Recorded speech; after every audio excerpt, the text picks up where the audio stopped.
Throughout history, North Africa has stood at a crossroads of civilizations, a land of vibrant cultures and a center of trade and innovation.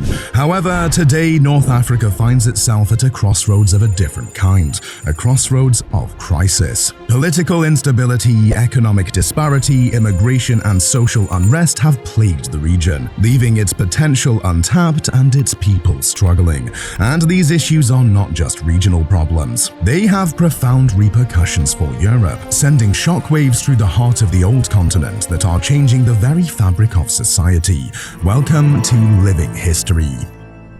To begin our story, let's briefly dial back the clock. Before the Industrial Revolution, the Nile River nurtured a flourishing agrarian society that supported the growth of one of the world's earliest civilizations. Meanwhile, the city-states of Carthage and Numidia were centers of commerce and culture, attracting merchants and scholars from across the Mediterranean. However, the late 19th and early 20th centuries witnessed a dramatic shift in the region as European powers, driven by colonial ambitions, carved up the region, leaving an enduring legacy that continues to shape North Africa till this day. But what exactly happened? Well, let's see. In Algeria, French settlers took 30 million hectares of land from Algerian farmers and indigenous populations. In Libya, Italy extracted significant wealth from the country's oil reserves, while investing little in infrastructure or social development. Similarly, in Tunisia, French colonial policies favored the extraction of agricultural resources, such as olive oil and grains, for export to France, leaving the local economy stagnant.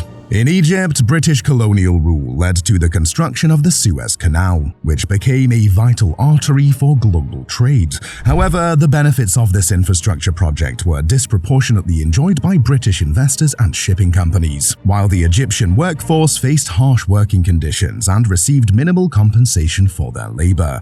This canal will be the center of many conflicts to come. But let's leave that for later.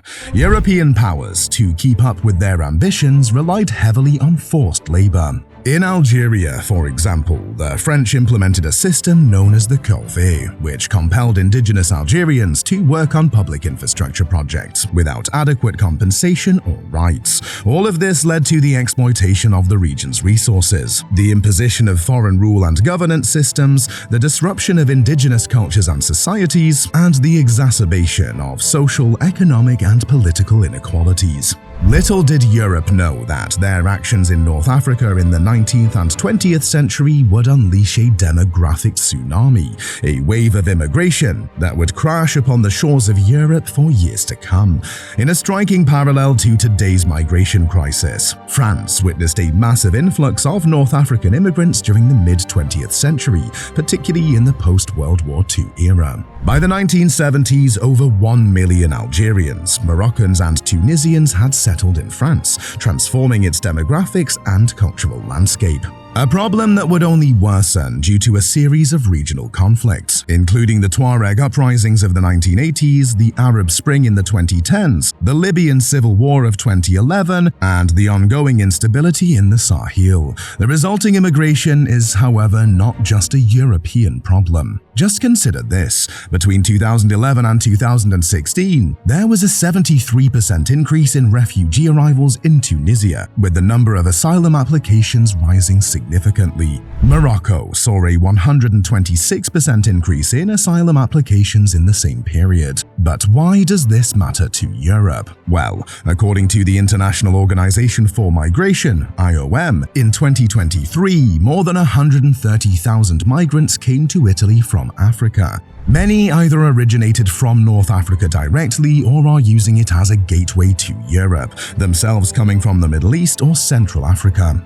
And then, of course, there's the issue of extremism, which has over decades risen to the forefront. The dire conditions faced by many in North Africa, combined with the influx of migrants from conflict zones in the sub-Saharan Africa, Syria, and Iraq, have created a breeding ground for extremist ideologies. But let's not get ahead of ourselves just yet, as pinning everything on European colonialism would be too easy. As the mid-20th century dawned, North Africa stood poised to break free from the shackles of European imperialism. Figures like King Mohammed V of Morocco, a beacon of hope and resilience, led the charge for independence, igniting a spirit of defiance that swept across the region. In 1956, Morocco's liberation from French and Spanish rule marked a momentous milestone, a victory that embodied the aspirations of its people. However, this triumph was just a prelude to the dramatic events that would soon unfold in neighboring Egypt.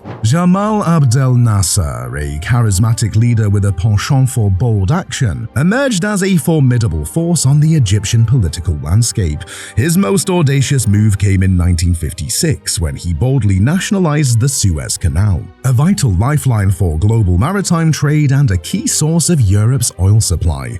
Nasser's brazen move did not go down well and was met with fierce opposition from Britain, France, and Israel, who saw it as a direct threat to their economic interests. In a desperate attempt to regain control of the canal, these countries launched a military intervention, sparking the Suez Crisis of 1956. This international standoff not only humiliated the Western powers as they were forced to withdraw, but also sent shockwaves through the region, triggering another surge of migration from North Africa to Europe. Driven by economic hardship, political persecution, and social unrest, millions of North Africans embarked on perilous journeys across the Mediterranean, seeking refuge from the turmoil that engulfed their homelands. This, though, was only the beginning. Between 2014 and 2018, over 1 million migrants and refugees from Libya, Tunisia, and Algeria made the perilous crossing to Europe, a testament to the enduring legacy of the Suez Crisis and the ongoing struggles of North African nations in the aftermath of colonial rule. There is, however, more to this story.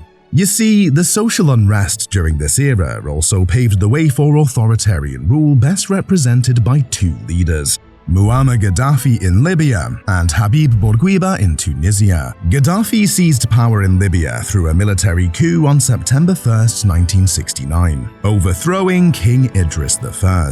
He was seen as a populist and revolutionary figure. He implemented his vision of a socialist Arab state through the establishment of his political ideology, known as Jamahiriya, or State of the Masses. However, what Libyans soon experienced was the suppression of dissent and widespread human rights abuses. Political opposition was ruthlessly quashed, with dissenters subjected to arbitrary arrests, torture, and extrajudicial killings. Gaddafi maintained power through state-controlled media that glorified him as the brother leader and propagated his cult of personality, while security forces ruthlessly silenced any form of dissent or opposition.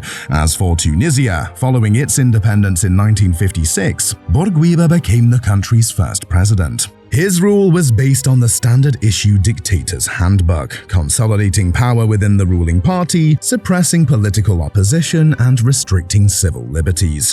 Bourguiba introduced the Neo-Destor, later renamed the Socialist Destorian Party, as a promise for a new Tunisia. But his policies were everything but new. Freedom of expression was severely curtailed, with censorship imposed on the media and artistic expression. Political gatherings and protests were tightly regulated, and civil society organizations faced government scrutiny and interference. Under the repressive regimes of Habib Bourguiba and Muammar Gaddafi, Tunisia and Libya were plagued by an atmosphere of fear and resentment. Human rights organizations, including Amnesty International and Human Rights Watch, meticulously documented the rampant abuse of power that characterized both administrations. This pervasive oppression, alongside economic mismanagement and a stifling lack of political freedom, drove many Tunisians and Libyans to seek refuge in Europe. The result? Another migration crisis. But wait, there's more. Unfortunately, things were only getting worse for both North Africa and Europe by this point. In October 1973, Egypt and Syria launched a surprise attack on Israel on the Jewish holy day of Yom Kippur, known as the Yom Kippur War, seeking to reclaim territories lost in the 1967 Six-Day War. Then, in 1979, sweeping protests in Iran culminated in the overthrow of Shah Mohammad Reza Pahlavi, the establishment of an Islamic republic under the leadership of Ayatollah Ruhollah Khomeini, and the subsequent Iranian hostage crisis, where Iranian militants held American diplomats captive for 444 days. Here, though, is where things get really interesting.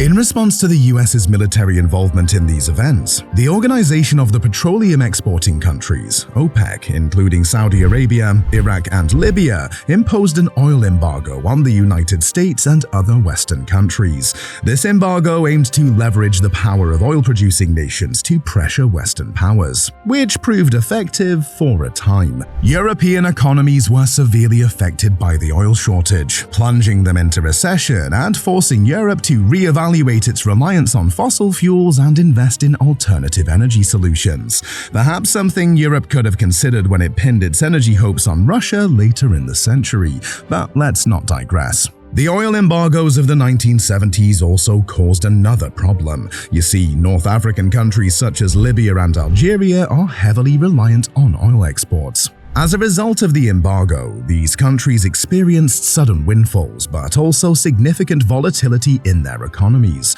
The economic disparities exacerbated existing social tensions and grievances, providing fertile ground for extremist ideologies to take hold. For instance, in Libya, the oil boom under Muammar Gaddafi's regime fueled corruption and inequality, leading to widespread discontent among marginalized groups. Similarly, in Algeria, the economic downturn following the oil embargoes exacerbated social unrest, culminating in the outbreak of the Algerian Civil War in the 1990s, which saw the rise of Islamist extremist groups. There is, however, still hope for the region. With current challenges like the ongoing conflict in Ukraine, the spotlight is once again on North Africa as a potential source of oil, gas, and alternative energy. You see, the vast expanses of desert in the region offer unparalleled opportunities for solar energy production, with the potential to harness abundant sunlight and generate clean energy, while the wealthy stores of natural gas and oil can be further exploited, providing a sustainable source of energy for both domestic use and export to Europe. These opportunities have the potential to pave the road for a better future for both regions, and Europe is not blind to this.